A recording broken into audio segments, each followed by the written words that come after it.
Good day, everyone. I'm John Janchig, Senior Technical Marketing at Mirantis. Welcome to our webinar, Preparing Kubernetes for the Real World, presented by Mirantis and Tigera. When we talk about the real world, we're talking about the world many of you work in, where security risks are real and regulatory requirements demand provably secure technology and processes. With us today are Brian Langston, Senior Cloud Architect for Mirantis, and John Armstrong, Director of Product Marketing for Tigera, who, as many of you already know, created the Calico CNI for Kubernetes, which Mirantis uses at the core of Docker Enterprise Kubernetes Service. Tigera also makes Calico Enterprise, of which you'll learn much more in a few minutes. Before we start, a few housekeeping notes. Please submit questions in the questions panel of the GoToWebinar user interface. We're recording the presentation and we'll forward a link by email as soon as that's ready. At the end of the presentation, we'll provide a link that lets you download the slides. We'd also like to take this opportunity to welcome members of the ISC Squared Utah County region who are with us today. ISC Squared, in case anyone doesn't know, is a venerable organization of security professionals who maintain core bodies of knowledge and create and administer certification standards, exams, and training support for those seeking professional certification in these critical disciplines. In case you've seen CISSP next to the name of people you respect, ISC Squared is where that certification, among many others, comes from. We're very happy you're joining us. Now, without further delay, I'll hand the mic to John Armstrong. Thank you, John, and it's a pleasure to be here. Let's talk about Calico Enterprise, and just a brief introduction. We're the company that is the inventor and maintainer of Project Calico. That's our open source project.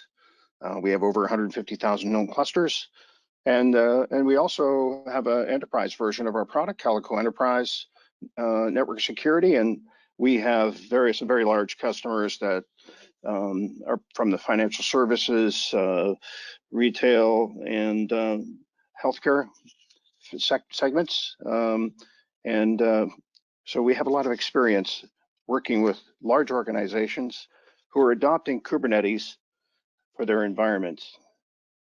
And what I'd like to talk about today is I'd like to walk through our three most common use cases. And these are the ones that come up most frequently when we start working with customers, and they focus around security and access controls and visibility and troubleshooting. And you may be asking, what do these have to do with compliance? Or we have a compliance webinar today. And I'll explain how they actually help support compliance and how they're actually very necessary in terms of compliance support.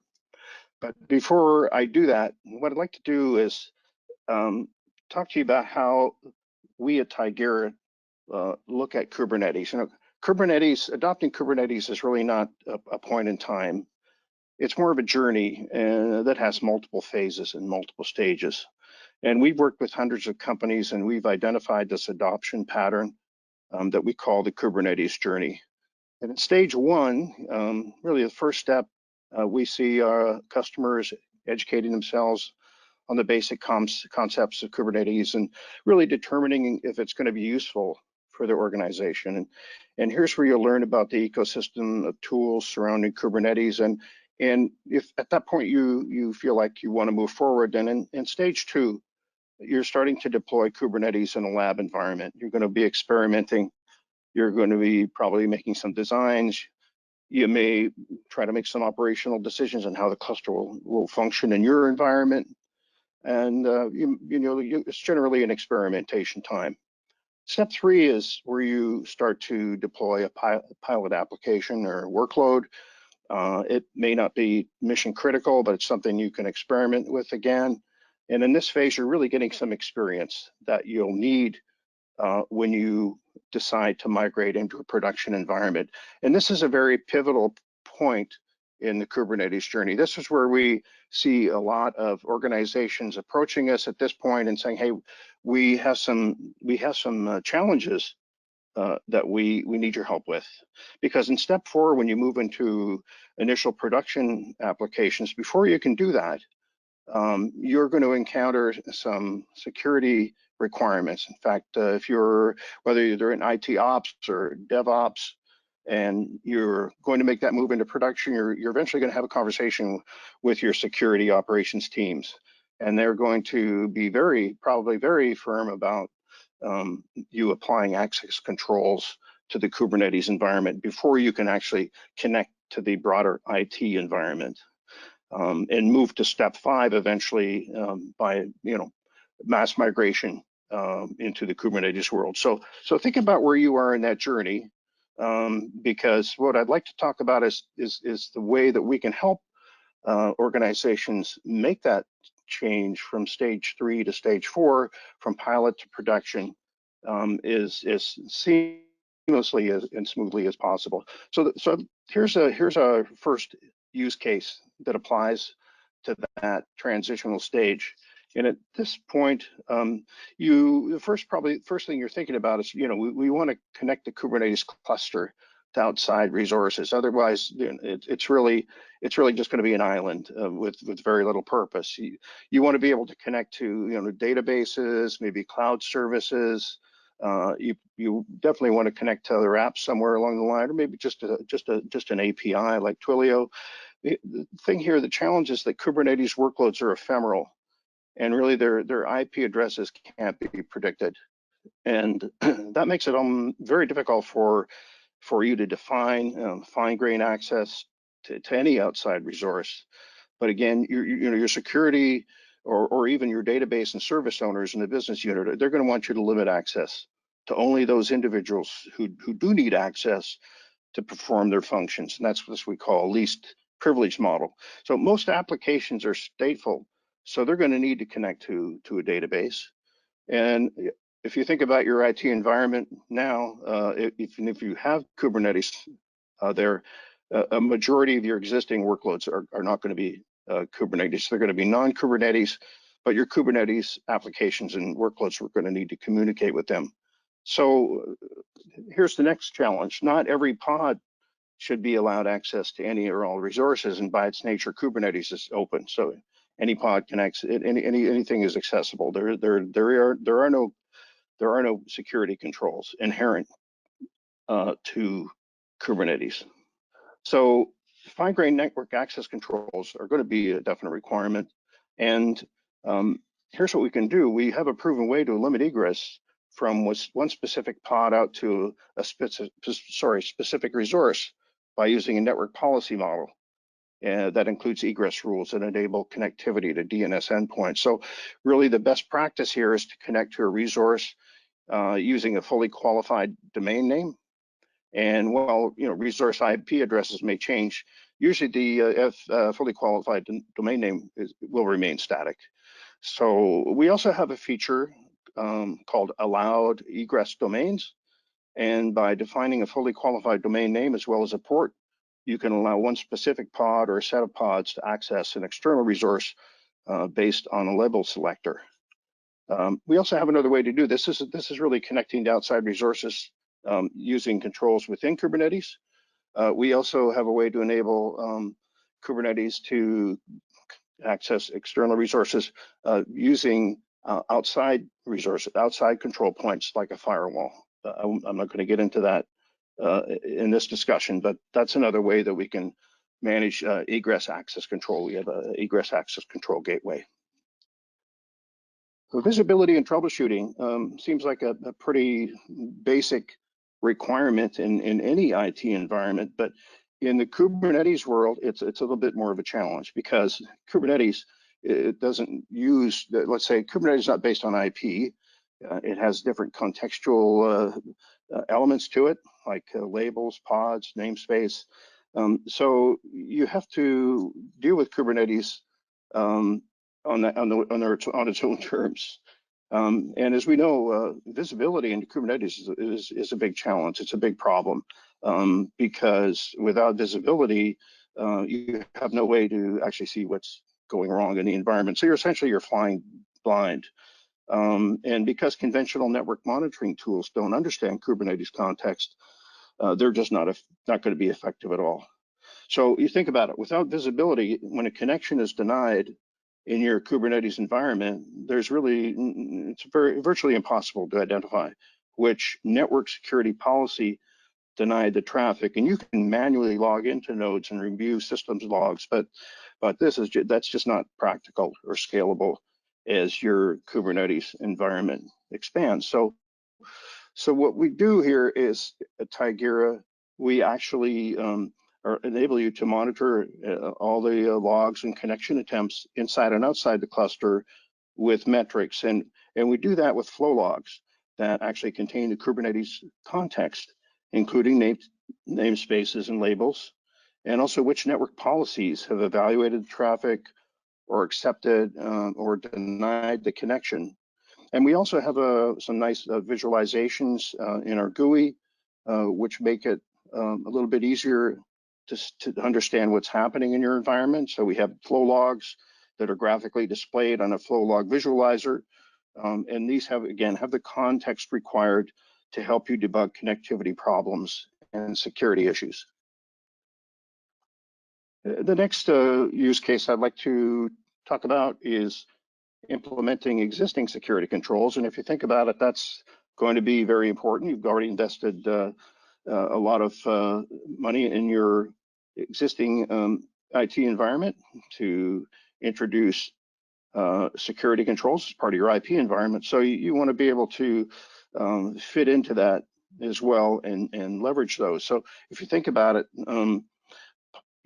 whether you're the IT operations person that's putting Kubernetes online, or whether you're in DevOps, either one, we see organizations deploying both groups, depending on their structure.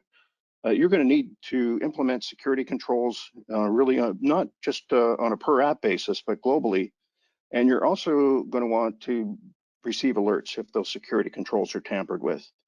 And you'll need some audit logs to show changes to security controls over time. And as we showed earlier, you're going to want to have flow logs and evidence reports. It's very important to be able to have this information for audit purposes. And that's, again, that's how this is all linked to compliance. It's being able to prove what's happening in your environment. So when audit time comes around, you're able to show that proof that's been recorded over time. So as we know, all enterprises have security control compliance requirements, and they could be around segmenting different environments. Let's say segmenting developer environments from production environments. Could be implementing zones like DMZ, trusted, untrusted. Could be compliance around things like GDPR, HIPAA.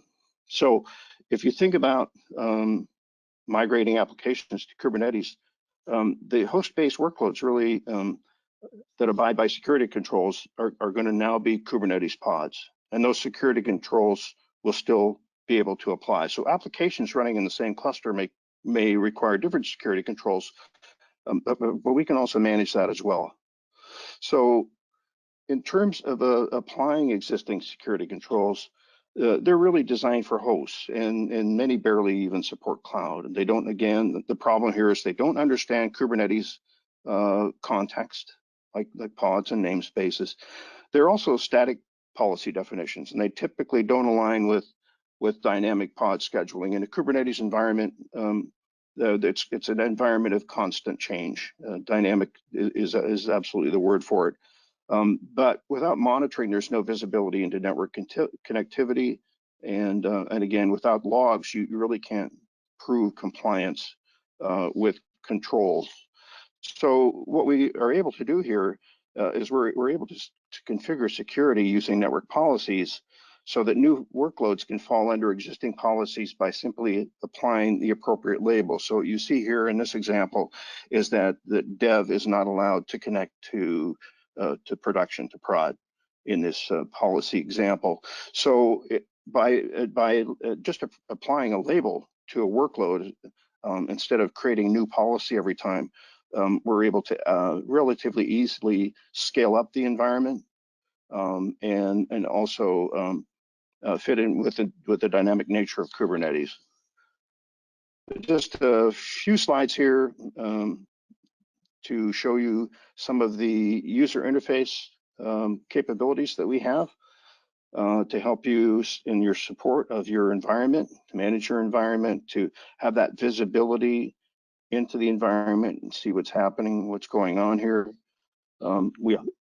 are able to capture a very rich set of audit logs where we track all the changes, version histories in your environment, compliance reports and dashboards, which you'll need. We can actually create summary reports for your compliance reporting purposes on both a global and an application-specific basis. You may have certain applications that only have compliance requirements. So instead of having to track every app or workload in your environment, you can track specific ones that actually do need the compliance reporting. So if you think about compliance, it really requires a foundation around having visibility and troubleshooting capabilities, being able to securely access external resources, and also being able to integrate your existing security controls into the Kubernetes environment. And with those pieces in place, you can easily and quickly implement those security controls, and you can automatically and apply and enforce those existing security controls. And that will help you simplify your compliance reporting by automatically retaining a change history for every audited control as proof of compliance. And now I'd like to pass this over to Brian Langston, and just bear with me for it. Okay. All right. Thanks, John. Good stuff. What I want to focus on right now is kind of the compliance perspective with what we call a secure software supply chain with Docker Enterprise. So to start off with, one thing that changes when you transition from a pre-production environment to a production environment is maybe how you look at security. You'll hear at times people use the phrase, "Oh, we've implemented security." And one thing to realize is that you implement security, but compliance is something you show or demonstrate, and there's a big difference there. So in a lab or a POC environment, you might have implemented something like an Egress controller or a trusted registry. You might even have implemented Calico Enterprise, as John mentioned. Both of those tools are very important components of security, but that doesn't naturally and uniquely mean that you're compliant. So one outcome of being compliant means you can pass an audit, and that requires having a system-wide plan for how you will address security. And that plan, of course, aligns with, or must align with well-defined security frameworks. So what does compliance in the Kubernetes environment look like? Being compliant also means having processes, methods, and configurations that satisfy the security controls that govern your container environment. And for Kubernetes, this means each of the areas outlined here are addressed in some way. And this list by no means is a comprehensive list. There are many other processes and concepts that aren't mentioned here, among other things, due to space and time constraints here with this webinar. But Calico Enterprise, Docker Enterprise together are tools that can be used to satisfy each of these compliance areas and more that aren't detailed here. One point I'll make about the host hardening, it's not actually something that Calico or Docker Enterprise addresses in their products, but Mirantis has other tools and methods that we use to address this, and I'd be happy to discuss more offline with anyone that would like more information. I included that because it's a key part of it. You really shouldn't, you can't do compliance with your containers without being able to point to how the hosts themselves are hardened. So what makes compliance difficult? Kubernetes, as you may be aware, is constantly evolving, as are the security best practices for it. By design, Kubernetes is not a security solution, as John pointed to a couple minutes ago. And consequently, organizations that try to use upstream Kubernetes in production environments find that the limited tooling available is insufficient to reliably satisfy all of the security requirements for production environments. And as my colleague John mentioned a few minutes ago, just managing network policies can be a daunting task at scale, as you're trying to not only define the right access policies, but verify that it's in fact performing as intended and nothing more. Perhaps the biggest challenge to compliance is the fact that by design, a container environment is dynamic. Services are added, deleted, resized, scaled, moved, updated constantly.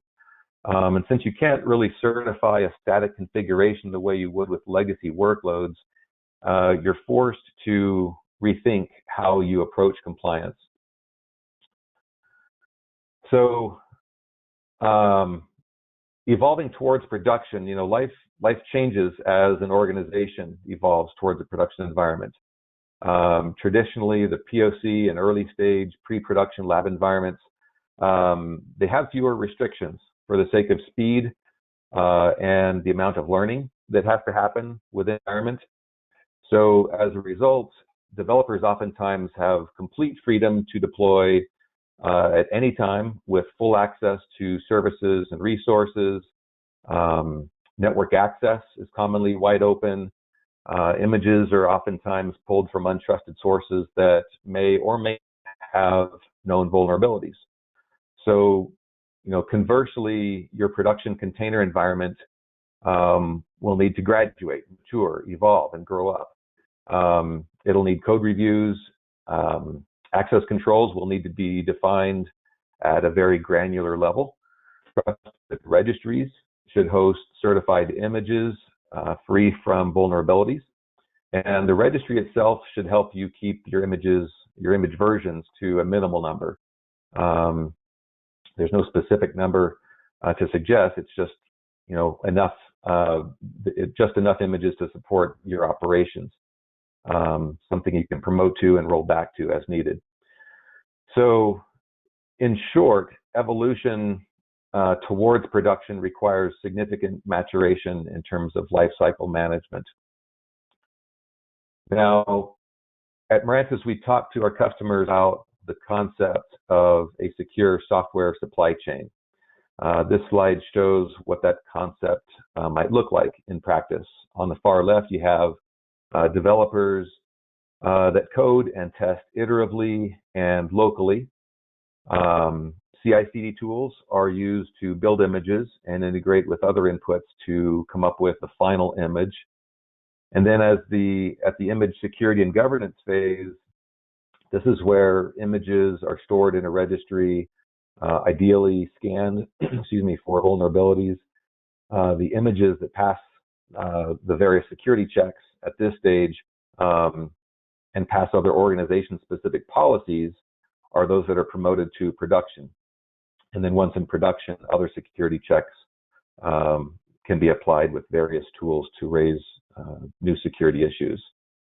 So that's kind of what the high-level overview of what a secure software supply chain would look like. When we look at the same supply chain concept from a Docker enterprise perspective, again, the developer can have something like Docker Desktop, which is a great tool for working with code at all stages of the supply chain through production. When it comes to CI/CD tools, we don't really prescribe any specific tools. We find that most companies already have tools that work for them, and they generally fit well and integrate into other processes, tools, and so we don't really prescribe any CI/CD tools. Just kind of bring your own and integrate. And there's good integration typically with those tools.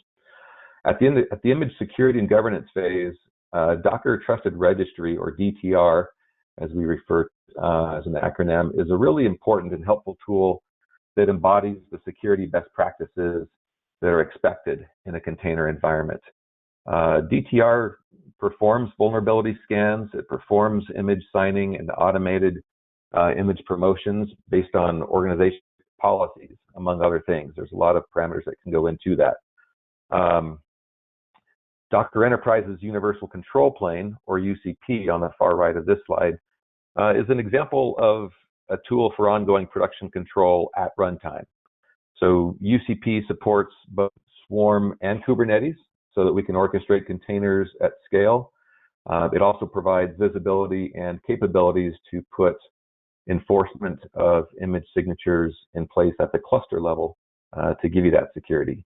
Also on the right-hand side, just as UCP is a great tool, Tigera, the Calico Enterprise is another great complementary tool at this phase. This is where steady-state, real-time analysis of traffic flows and other checks are performed, summarized, and reported. So there should be a combination of tools at this ongoing production controls level that gives you the steady-state, real-time visibility into your environment and the awareness of where, why, and how things may have deviated from what you intended in your environment. So regulations and regulatory environments, if you're in or for a government agency or in a regulated industry, you have to follow certain security frameworks, and there's a number of them. NIST 800-190 is an application container security guide, and what you see here on this slide is really a very small sample of actual headings found in the 800-190 guide. Again, that guide was written for containers. It describes conditions in which a vulnerability may be exploited, and then it outlines countermeasures that can be taken to mitigate that risk. These countermeasures serve as a really good source of requirements for production environment. So as you're planning a production environment, if you look at the 800-190 guide, you can basically insert the words, beware of, and, finish with, unbounded network access from containers. Beware of poorly separated inter-container network traffic. And then look at the countermeasures that it suggests. The guide does not prescribe specific tools. It just outlines what the countermeasures can be to avoid, running into the problems that are outlined in the headings. Tigera and Mirantis both have really strong tooling that align to all of these requirements. Other third-party vendor tools should also do the same.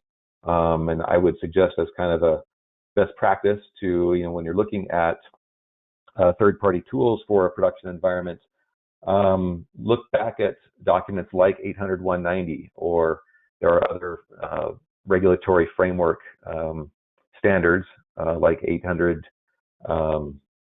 The number came out. It's the NIST 800. I forget the other number.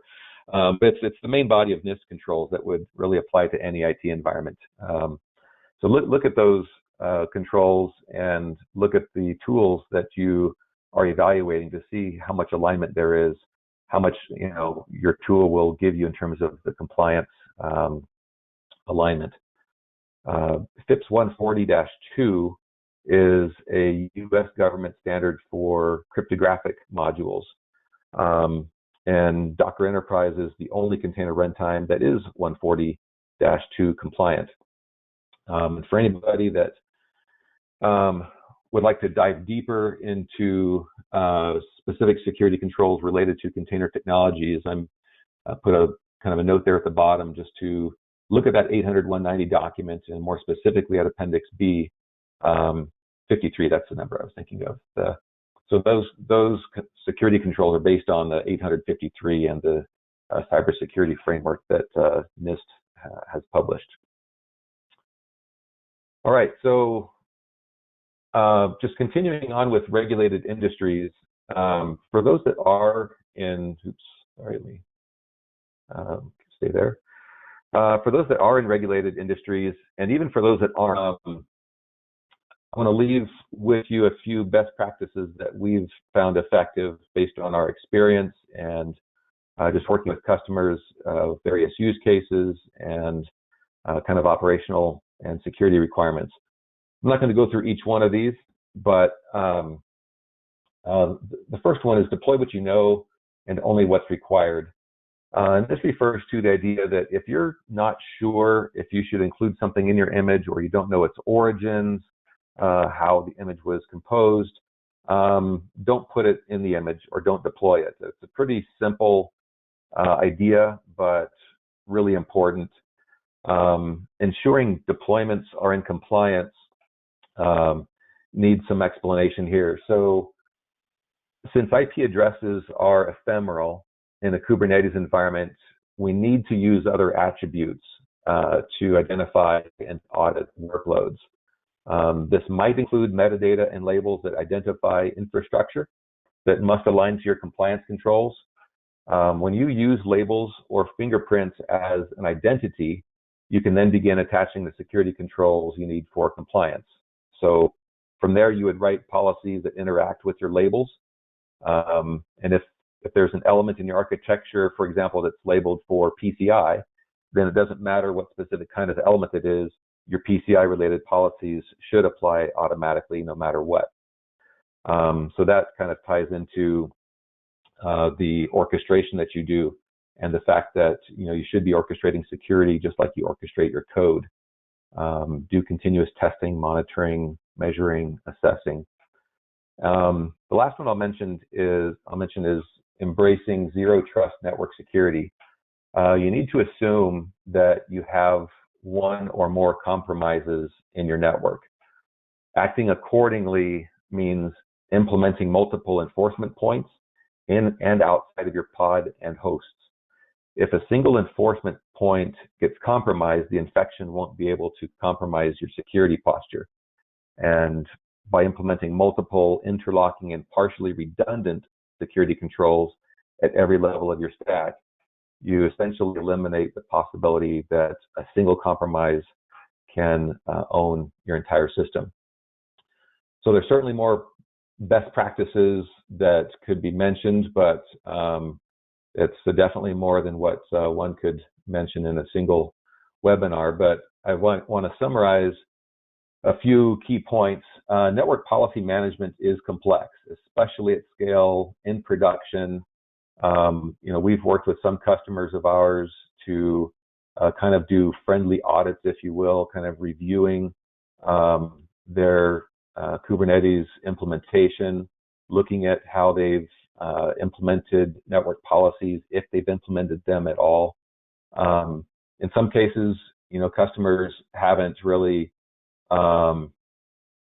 implemented this deny all first concept. So there's some learning to do in terms of what it means to really do network policy management, and having a tool in place like Calico Enterprise that is capable of inspecting those policies, not just having them, but inspecting them and then enforcing what the intent is, and then giving you the visualization tools that let you know that those policies are indeed protecting your application and limiting traffic to only what's needed. Just as network policy management is complex, compliance is complicated. If anyone thinks it's not complicated, you can basically look to what size of teams that are out there that are trying to get their hands around what specific framework to adopt, how to take a subset of controls, which controls are appropriate, how do I translate those controls to specific requirements, and how do I align those requirements to a specific tool or a process, a configuration setting, etc. How do I continuously measure and assess the compliance state of my Kubernetes environment? How do I summarize or aggregate those results? How do I report them, create Jira tickets, etc.? Fold that into what I mentioned earlier about the secure software development supply chain. Super, super important to have a very proven, documented process for promoting your images into production, detecting issues, getting those fixed in an iterative loop. So Calico and Docker Enterprise provide tooling. We've gone through some of the features of each of those tools that shows you really how each tool can significantly reduce the burden of compliance. the burden of compliance really, if you haven't gone through an audit, really is all about showing that you have a security baseline, and that baseline has the appropriate tools, processes, methods, everything that that really does consistently enforce what that security policy outlines. And again, Calico and Docker Enterprise, provide tooling that reduces that burden. And the same products, Calico and Docker Enterprise, also helps you in your ability to scale and offer a production service. If you had to be in a position of, I'll go back to the example of network policy management. If you've had to go and verify that there are network policies in place on your hosts and for your containers, that's one thing, but it's another to inspect them and ensure that everything's flowing in the right directions. So with that, we want to just open up some time for some Q&A. John, if you want to kind of wrap up and lead us into a Q&A portion, we can go from there. Thank you, Brian. If you would hold on to the ball there and advance slides for me. First, Sure. A little commercial note. If you folks are interested in trialing Docker Enterprise, go to mirantis.com/launchpad and try it out with our easy new Launchpad CLI tool on various different kinds of infrastructure. If you're interested in trialing Calico Enterprise, Tigera.com has a very handy program for trialing out in a number of hosted configurations. So with that, I think we can turn to questions, and we have a lot of questions. So I guess we should dive right in. Probably the first one is for you, Brian. How do the Tigera and Docker Enterprise solutions actually integrate? Yeah, good question. So both Docker Enterprise and Tigera have what we call a batteries included swappable model. What that means is that while Docker Enterprise can use Calico Enterprise as a networking solution, it's not the only one that can be used. It is swappable. So by having Calico as one of our options, our customers get obviously out-of-the-box networking for Windows and Linux workloads, as well as the policy-driven security model and other features that Docker Enterprise doesn't provide itself. So basically, a lot of extra functionality as one swappable component for networking support. Thank you. Back to John. How would one go about doing an upgrade from Calico in its open source form to Calico Enterprise? Great question. So we provide a kind of a phased approach to moving from the open source to the enterprise version. If you're using the open source version of Calico, we would recommend that you migrate to Calico Essentials, which provides support capabilities from the Tigera team to help you prepare for that migration. We would probably also recommend that, again, as you go and take a look at the trial version of Calico Enterprise, just to familiarize yourself with it, so that you're aware of how the environment is going to change when you migrate from the OS version to the enterprise version.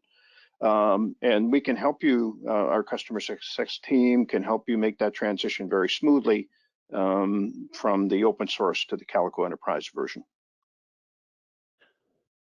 Terrific. So we are approaching the top of the hour, and will, as a result, close.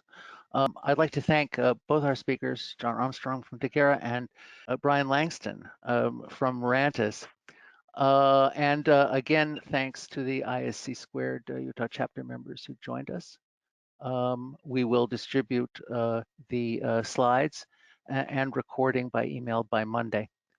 Thank you again, and good afternoon or evening wherever you are in the world.